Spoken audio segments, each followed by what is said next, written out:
दोस्तों आप लोग देख रहे हैं भोजपुरी हैंगआउट और भोजपुरी हैंगआउट में आप लोगों का बहुत बहुत स्वागत है। दोस्तों जैसे कि आप लोगों को पता होगा कि कल खेसारी लाल यादव का दिल्ली में उनके कुछ नए गाने का वीडियो का शूटिंग हुआ था और जहां तक लग रहा था कि सिर्फ एक गाना का ही वीडियो का शूटिंग हुआ है, लेकिन दोस्तों जैसे जैसे शूटिंग का तस्वीर वीडियो सामने निकल कर आता गया तो अभी के हिसाब से करीब 3 से 4 गाने के वीडियो के शूटिंग वहां पर हुए हैं। और देख सकते हैं दोस्तों एक और छोटा सा वीडियो क्लिप खेसारी लाल यादव का सामने निकल कर आया हुआ है, जो कि इस वीडियो में इस फोटो में खेसारी लाल यादव एक अलग ही गेटअप में नजर आ रहे हैं। तो हो सकता है उसी गाने का ये गेटअप हो या कोई अलग गाना हो, जो भी होगा आगे आप लोगों को पता लग जाएगा।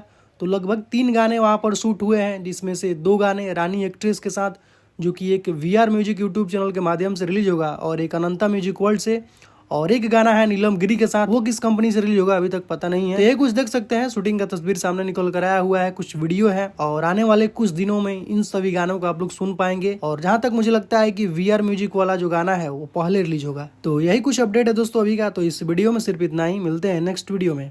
Thank you so much.